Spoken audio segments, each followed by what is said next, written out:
एक बार की बात है, किशनपुर गांव में महेश नाम का व्यक्ति अपनी बीवी रमा, 6 साल की बेटी पिंकी और 8 महीने के बेटे बिट्टू के साथ रहता है। जिंदगी एक पल में कितनी बदल जाती है, इसका सबसे बड़ा उदाहरण है महेश। वो एक केमिकल फैक्ट्री में काम करता था।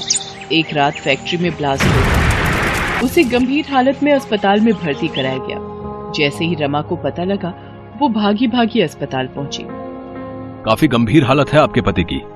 हम अपनी तरफ से पूरी कोशिश कर रहे हैं, आप भगवान पर पूरा भरोसा रखिए। महेश बच तो गया, लेकिन इस हादसे में उसने अपना पैर भी खोया और अपनी नौकरी भी। घर में जो भी जमा पूंजी थी, वो उसके इलाज में खर्च हो गई। पिछले 3 महीनों से वो बेरोजगार है। इन 3 महीनों में उसने नई नौकरी ढूंढने की बहुत कोशिश की, लेकिन एक अपाहिज को कोई भी नौकरी नहीं देना चाहता था। अब तो बारिश का मौसम भी शुरू हो गया था। इस मौसम में उसे एक जगह से दूसरी जगह जाने में बहुत दिक्कत होती, क्योंकि सड़कें पूरी तरह पानी से भर जाती। आज भी वो परेशान अपने घर लौट रहा था। आज भी मुझे कोई काम नहीं मिला। सब लोग मुझसे ऐसे नजरें चुराते हैं जैसे कि मैं कोई भूत हूँ। अरे अपाहिज को जीने का हक नहीं है क्या? वो और उसका परिवार क्या भूखा मर जाए? महेश बार बार की असफलता से परेशान हो चुका था। उसका मकान मालिक 3 महीने का किराया वसूलने हर दूसरे दिन उसके घर आ जाता था। साथ ही घर खाली करवाने की धमकी भी देता था।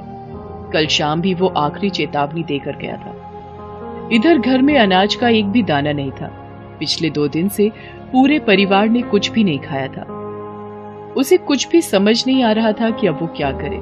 वो ये सब सोचते सोचते जा ही रहा था कि तभी जोरों की बारिश शुरू हो जाती है। मुझे उस चाय की टपरी के नीचे छिप जाना चाहिए। कहीं बारिश में तबीयत खराब हो गई तो लेने के देने पड़ जाएंगे। वो चाय की टपरी के नीचे जाकर खड़ा हो गया। चाय की टपरी वाला चाय के साथ पकौड़े भी बना रहा था। लोग चाय के साथ पकौड़े खाते हुए बारिश का मजा ले रहे थे। उसे पता था कि घर में कुछ भी खाने के लिए नहीं है। उसने अपनी जेब में हाथ डाला तो उसे बहुत ही बड़ा 10 रुपए का पुराना नोट ही मिला। 10 रुपए ही है जेब में। क्या करूं मैं? हम मियाँ बीवी तो पानी पीकर भी रह लेंगे, लेकिन बेचारी पिंकी कब तक भूखी रहेगी? अगर मैं उसके लिए पकौड़े ले जाऊंगा तो वो बहुत खुश होगी। पहले उसने बहुत सोचा, फिर उसने उन पैसों से पकौड़े खरीद लिए। थोड़ी देर बाद बारिश बंद हो गई। फिर वो पकौड़े लेकर घर पहुंचा, लेकिन घर के बाहर पहुंचते ही उसकी आंखों में आंसू आ गए। उसके बीवी बच्चे घर के बाहर खड़े थे और उसका 8 महीने का बेटा बिट्टू अपनी माँ की गोद में लगातार रोए जा रहा था। पिंकी सहमी हुई अपनी माँ का आंचल पकड़कर खड़ी थी और उनका मकान मालिक उनका बचा खुचा सामान सड़क पर फेंक रहा था। उसकी बेटी ने जब उसको देखा तो वो भागते हुए महेश के पास आई और रोते हुए कहने लगी, बाबा देखो ना, अंकल ने हमें घर से बाहर निकाल दिया और वो हमारा सामान भी बाहर फेंक रहे हैं। और जो मेरी छोटी सी गुड़िया थी ना, जो आप लाए थे, अंकल ने उसे भी नाले में फेंक दिया। महेश ने अपनी बच्ची को चुप करवाया और जाकर मकान मालिक के पैरों में गिर पड़ा। ये आप क्या कर रहे हैं मालिक? इस तरह हमें बेघर मत करिए। चुप कर, पहले 3 महीने का किराया हाथ में रख, फिर बात कर। मैं जल्दी ही आपके सारे पैसे चुका दूंगा। चुप कर, पिछले 3 महीने से तुम्हारी ये बात सुन सुनकर मेरे कान पक गए हैं। तभी मकान मालिक की नजर महेश के हाथ में कागज में लिपटे पकौड़ों पर गई। उसे देखकर उसका पारा चढ़ गया। अरे रे, कितना झूठ बोलते हो तुम लोग। मेरा किराया देने के लिए तुम्हारे पास पैसे नहीं है और पकोड़ा पार्टी करने के लिए पैसे। चलो निकलो यहाँ से, मक्कार कहीं के। ये कहकर उसने उन पकौड़ों को उसके हाथ से छीनकर फेंक दिया। फिर वो अपने घर में ताला लगाकर निकल गया। महेश और उसकी पत्नी गिड़गिड़ाते रहे, लेकिन वो तो निर्दयी बना रहा। अब हम कहाँ जाएंगे जी? पता नहीं रमा, लेकिन कहीं तो जाना होगा ना। छोटा मोटा सामान अपने सिर पर उठा वो सड़क पर निकल गए और तभी एक बार फिर से जोरों की बारिश शुरू हो गई। वो बारिश से बचकर कहीं छिपना चाहते थे, लेकिन कहीं दूर दूर तक कोई जगह नहीं थी। रमा अपने छोटे से बेटे को अपने सीने से लगाए चली जा रही थी। तभी बारिश के साथ साथ ओले भी गिरने लगे। हे भगवान, गरीबों को तकलीफ देने में आपको बहुत मजा आता है ना। बारिश तो हो ही रही थी, अब ओले भी पड़ने लगे। लेकिन तभी महेश की नजर सड़क पर पड़ी सीमेंट की पाइप पर गई। उसने सबको पाइप में छिपने के लिए कहा, लेकिन पाइप तक पहुंचने से पहले दुर्भाग्य से ओले का एक बड़ा सा टुकड़ा पिंकी के सिर पर गिर गया। उसके सिर से खून बहने लगा और वो बेचारी जोर जोर से रोने लगी। रमा ने झट से अपनी गोद से बिट्टू को उतारकर महेश के हाथ में दिया और अपनी साड़ी का पल्लू फाड़कर पिंकी के सिर पर बांध दिया। माँ, सिर में बहुत दुख रहा है। रो मत मेरी बच्ची, ठीक हो जाएगा। वो सभी पाइप के अंदर बैठ गए और बारिश के रुकने का इंतजार करने लगे, लेकिन बारिश रुकने का नाम ही नहीं ले रही थी। तभी उन्होंने देखा कि उनके सीमेंट वाली पाइप से कुछ दूरी पर एक बड़ी सी गाड़ी आकर रुकी। उसमें से 2 कपल बाहर निकले और बारिश में भीगने लगे। बारिश में भीगने का अपना अलग ही मजा है ना काजल। सच में अखिल, बारिश में भीगना और उसके बाद गर्मा गर्म पकौड़े खाना जन्नत सा मजा देता है। काश ये बारिश पूरी रात होती रहे तो मजा आ जाए। एक और महेश का परिवार बारिश के रुकने का इंतजार कर रहा था और दूसरी ओर कोई पूरी रात बारिश चाह रहा था। कितनी असमानता है ना भगवान की बनाई इस दुनिया में। महेश और उसकी बीवी यही सोच रहे थे, साथ ही बारिश के रुकने का इंतजार भी कर रहे थे, लेकिन बारिश नहीं रुकी और वो और भी तेज होती गई। सड़कों पर पानी भरने लगा और लगातार 2 दिन से हो रही बारिश के कारण बाढ़ वाली स्थिति पैदा होने लगी। उन लोगों की सीमेंट वाली पाइप में भी पानी आ गया। पानी उनके सीने तक पहुंच चुका था। रमा, हमें बच्चों को लेकर कहीं ऊंचे स्थान पर जाना होगा, नहीं तो हम सब डूब जाएंगे। तभी महेश ने पिंकी को अपने कंधों पर बिठाया और किसी सुरक्षित जगह की तलाश में आगे की ओर जाने लगा। तभी पानी का एक तेज बहाव आया और महेश का नियंत्रण बिगड़ गया और वो गिर पड़ा। पिंकी भी गिर पड़ी और वो पानी के तेज बहाव की चपेट में आ गई और पानी में डूबने लगी। पापा, पापा बचाओ मुझे, मैं डूब रही हूँ पापा, पापा। एक तो 2 दिन से भूखा परिवार, ऊपर से बारिश का कहर। महेश चाहकर भी अपनी बच्ची को नहीं बचा सका और पिंकी पल में ही उनकी आंखों से ओझल हो गई। पिंकी, पिंकी कहाँ हो तुम? पिंकी, आए मेरी बच्ची।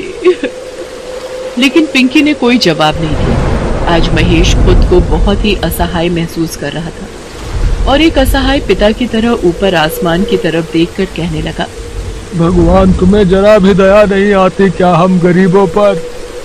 पूरे पत्थर हो गए हो क्या?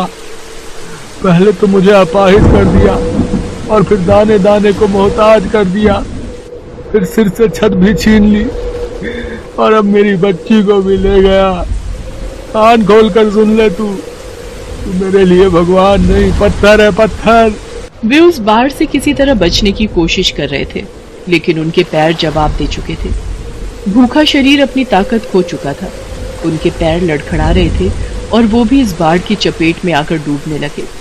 हालांकि तब भी उन्होंने हाथ पैर मारे, लेकिन भूख ने उन्हें कमजोर बना दिया। दोनों एक दूसरे को पुकार तो रहे थे, लेकिन पानी के बहाव में वे पुकार अनसुनी हो रही थी। रमा, रमा, बिट्टू। लेकिन शायद मौत अभी उनके हाथ की रेखाओं में नहीं दिखी थी। तभी तो वो पानी में गिरकर बेहोश हो गए थे और बहे जा रहे थे। तभी बाढ़ राहत कार्य वालों की नजर उन पर पड़ी और वे उन्हें अपनी नाव में बचाकर राहत शिविर ले आए। इस बारिश में हम तीनों तो बच गए रमा, लेकिन इसने हमसे हमारी पिंकी को छीन लिया, हमसे छीन लिया रमा। वे दोनों एक दूसरे को पकड़कर रो रहे थे कि तभी एक नन्ही सी बच्ची, जिसके हाथों में बिस्किट और ब्रेड का पैकेट था, वो पैकेट उसको राहत शिविर वालों ने दिया था, उनके पास आई और पीछे से आकर बोलने लगी, बाबा, बाबा, क्यों रो रहे हैं आप लोगों को भी भूख लगी है ना? ये लीजिए ब्रेड खाइए, अंकल ने मुझे दी थी, मैं आप लोगों का ही इंतजार कर रही थी। वो आवाज पिंकी की थी। पिंकी को देखकर महेश और रमा फूट फूट कर रोने लगे। पिंकी को भी राहत कार्य वाले बचाकर शिविर में ले आए थे। अपनी बच्ची को जिंदा देखकर वो लोग ऊपर वाले को देखकर उसका शुक्रिया अदा करने लगे। पूरे 1 महीना वो लोग राहत शिविर में रहे। उसके बाद सरकार ने उन्हें कुछ पैसे मुआवजे के तौर पर दिए, जिससे वो नई जिंदगी की शुरुआत कर सके। आज महेश एक चाय पकौड़े की दुकान चलाता है। उसकी जिंदगी अब पहले से बेहतर हो गई है। बारिश ने परीक्षा तो ली उसकी, लेकिन उसी बारिश ने उसे फिर से अपने पैरों पर खड़े होने का मौका भी दे दिया। बिहार के गोपालगंज में रामदीन नाम का एक गरीब मजदूर रहता था। परिवार में उसकी पत्नी मंगला और बेटी निशा थी। मंगला, कुछ खाने को दे दे, फिर मैं जाकर देखूं, शायद कोई मजदूरी का काम मिल जाए। तेरा यूं भूखा रहना भी होने वाले बच्चे के लिए गलत है, इसलिए अब मुझे रोजाना कड़ी मेहनत मजदूरी करनी ही होगी। अरे तुम मेरी चिंता मत किया करो, तुम दोनों के साथ थोड़ा बहुत खा तो लेती हूँ। ये देखो, आधी चाय तुम्हारी आधी चाय मेरी। ये थोड़ी सी भुजिया रखी है, चाय के साथ खा लो। माँ भूख लगी है, कुछ खाने को दो ना। रुक, मैं तेरे लिए रोटी बनाती हूँ, फिर तू खा लेना। मंगला, आटा कहाँ है जो तू रोटी बनाएगी? एक रोटी का रखा हुआ है जी, वही खिला दूंगी। आप चिंता मत करो, आप काम ढूंढने जाओ। क्या करूँ, क्या खिलाऊंगा मंगला और निशा को? मंगला का भी पूरा टाइम है, वो बेचारी कुछ नहीं कहती। रामदीन बाजार में मजदूरी का काम ढूंढने निकलता है। वो एक दो दुकानों पर काम मांगता है। एक गोदाम में उसे बोरियां ढोने का काम मिल जाता है, पर गोदाम दुकान से कुछ दूरी पर था। देखो, ये दुकान का लड़का तुम्हें गोदाम पर ले जाएगा। हाँ, तुम्हें गोदाम की बोरियां यहाँ दुकान पर लाकर लगानी है, ठीक है? ठीक है सेठ जी, मैं ले आऊंगा। रामदीन पूरा दिन गोदाम की बोरियां पीठ पर लाद कर सेठ की दुकान में उतारता रहा। अरे कितनी बोरियां रह गई हैं भाई, दुकान बंद करने का समय हो रहा है। सेठ जी, बस 4 बोरी और बाकी हैं। रामदीन सारी बोरियां दुकान पर रख देता है। सेठ रामदीन को बदले में 300 रुपए देता है। उन रुपयों से रामदीन कुछ खाने का खरीदता है और घर जाता है। मंगला, ये थोड़ा राशन ले आया हूँ, कुछ दिन तो निकल ही जाएंगे। मंगला उस दिन फिर दाल चावल बनाती है, जिसे देखकर निशा बहुत खुश होती है। माँ, आज आपने खाने में दाल चावल बनाए हैं, मुझे ये वाली दाल बहुत अच्छी लगती है। ये ले, फिर थोड़ी और दाल ले ले बिटिया। मंगला, ये आज तो काम मिल गया, पर आगे कैसे गुजारा होगा? मानसून भी अपने उफान पर है और गोपालगंज का तो तुम्हें पता ही है, कब बाढ़ का कहर हम गरीबों पर टूट जाए कौन जाने। मुझे तो तुम्हारी चिंता हो रही है, तुम्हारी डिलीवरी का वक्त निकट आ रहा है, बस गोपालगंज में सब कुछ ठीक रहे। रामदीन इसी चिंता में था कि मॉनसून आ गया है, कोई काम नहीं मिला तो घर कैसे चलेगा। अगले दिन मंगला, मैं देखता हूँ पड़ोस के विजेंद्र भैया बता रहे थे कि एक इमारत की मरम्मत के लिए किसी को मजदूर चाहिए। पता करके आता हूँ, शायद मिल जाए। बाहर तो बारिश हो रही है, कैसे जाओगे? अरे ज्यादा दूर नहीं जा रहा, पास ही में जा रहा हूँ। रामदीन एक पन्नी ओढ़कर बारिश में काम ढूंढने निकलता है। अचानक बारिश बहुत तेज होने लगती है। वो एक चाय की छोटी दुकान के नीचे खड़ा होकर बारिश रुकने का इंतजार करने लगता है। चाय की दुकान पर कुछ ग्राहक भी बारिश रुकने का इंतजार कर रहे थे। चाय वाले की दुकान पर एक रेडियो चल रहा था, जिस पर गोपालगंज की खबरें आ रही थी। बता दें कि गोपालगंज जिले में लगातार हो रही बारिश और नेपाल से पानी डिस्चार्ज किए जाने से गंडक नदी का पानी तेजी से गांव में प्रवेश कर रहा है। मांझावा सदर प्रखंड के कई गांव में बाढ़ का पानी घुस चुका है। लोग बाढ़ के पानी से त्राहिमाम कर रहे हैं। हे भगवान, ये क्या हो गया? बाढ़ का पानी तेजी से गांव में आ रहा है, मुझे घर जाना होगा। अरे ये पानी का बहाव तो बढ़ता ही जा रहा है। रामदीन खबर को सुनकर घबरा जाता है और तेजी से घर की ओर भागता है। रामदीन के घर में पानी भर चुका होता है। आसपास के लोग जल्दी जल्दी घरों को खाली करके भाग रहे होते हैं। आप आ गए, ये देखो पूरे घर में पानी भरता ही जा रहा है। बापू, मुझे डर लग रहा है। अरे घबराओ मत, कुछ नहीं होगा मंगला। निशा को मैं कंधे पर बिठा लेता हूँ, हमें जल्दी यहाँ से निकलना होगा। सुनो जी, लगता है मेरा बच्चा होने का वक्त आ रहा है। मुझे दर्द महसूस हो रहा है जी, घबराहट से लगता है बच्चा नीचे आ रहा है। हे प्रभु, क्या करूँ? विजेंद्र भैया को बुला कर लाता हूँ। अब विजेंद्र भैया। रामदीन, जल्दी से जरूरी सामान बांध ले, निकलना है वरना कोई नहीं बचेगा, सब बाढ़ में बह जाएंगे। विजेंद्र भैया, मंगला को बच्चे का दर्द शुरू हो गया है, वो चल भी नहीं पा रही है। अरे बेचारी को इस मुसीबत में ये बड़ी परेशानी होनी थी। जल्दी चलो जी। एक काम कर, ये खाट पर भाभी को लेटा, फिर इसी पर ले जाना पड़ेगा, कोई और रास्ता नहीं है अब। रामदीन निशा को अपने कंधे पर बिठा लेता है। विजेंद्र और उसकी पत्नी भी बहुत नेक दिल थे। विजेंद्र की पत्नी अपने बेटे को गोद में उठा लेती है। विजेंद्र रामदीन के साथ मंगला को खटिया पर लिटाकर उठाने में मदद करता है। सुनो जी, निशा के बापू, मेरा दर्द बर्दाश्त के बाहर हो रहा है, कुछ करो जी। बाढ़ का पानी बढ़ता ही जा रहा है विजेंद्र भैया। अरे हिम्मत मत हार रामदीन, भगवान सब ठीक करेंगे। लोग पानी के बहाव से बचने के लिए इधर उधर भाग रहे थे। आज पता नहीं एक गरीब पर बाढ़ का कहर आया हुआ था, मानो सब कुछ ले डूबेगा। मंगला की हिम्मत जवाब दे रही थी। अब एक ही उपाय है रामदीन, भाभी को किसी नाव में सहारा दिलवाना होगा। कोई नाव में लिटाने की मदद कर दे बस। अरे भैया भैया भैया, मेरी बीवी पे बच्चा होने वाला है, अपनी नाव में जगह दे दो भैया। भाई हम खुद 5 लोग हैं, हमारी नाव इतना वजन नहीं संभाल पाएगी भाई। रामदीन बहुत लोगों के आगे गिड़गिड़ाता है। मंगला की तबीयत बिगड़ने लगती है। मंगला हिम्मत रख विजेंद्र भैया, मेरी मंगला को कुछ हो गया तो मैं। हिम्मत मत हारो भैया, वो सामने शायद बचाव कर्मी नाव लेकर खड़े हैं। जल्दी से उन लोगों को मदद दो, शायद वो लेडी प्रेग्नेंट है, जल्दी। रेस्क्यू टीम जल्दी से रामदीन के पास पहुंचती है और नाव में मंगला को लिटाया जाता है। मुश्किल के वक्त मजबूरी में मंगला नाव में ही एक बेटे को जन्म देती है। सब लोगों की मदद से मंगला की जान बच जाती है। कुछ देर बाद सुरक्षा कर्मी मंगला और उसके बच्चे के साथ सभी को एक सुरक्षित जगह पर पहुंचा देते हैं। आपका बहुत बहुत शुक्रिया साहब, आज आपने हमारी मदद की। ये हमारा फर्ज था जो हमने निभाया, इसमें धन्यवाद की कोई बात नहीं। रामदीन विजेंद्र और उसकी पत्नी को भी धन्यवाद करता है।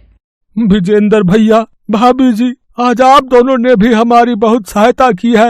अरे भाई कहता है, फिर ये धन्यवाद किस लिए? आजा भाई के गले लग जा, आज एक बेटे का भी बाप बन गया है तू। मेरा छोटा भैया आया है बापू। हाँ बेटिया, ये देख तेरा छोटा भाई आया। मंगला, अब तुम ठीक हो ना? जी मैं ठीक हूँ, और अब हम कहाँ रहेंगे? सब कुछ इस बाढ़ में तबाह हो गया। ये बाढ़ की परेशानी मंगला गोपालगंज के साथ साथ हर आसपास के गांव में हर मानसून में होती है, पर हिम्मत रख, सब कुछ ठीक हो जाएगा। गरीब पर बाढ़ का कहर जब आता है अपने साथ बहुत कुछ ले जाता है, पर कहते हैं ना, जब कभी कोई संकट आता है तो भगवान किसी न किसी रूप में अवश्य आ जाते हैं। जैसे ये बचाव कर्मी आए। इस बुरे समय में सबने एक दूसरे की सहायता की और कुछ समय बाद फिर से जिंदगी ने अपनी नई सुबह देख ली।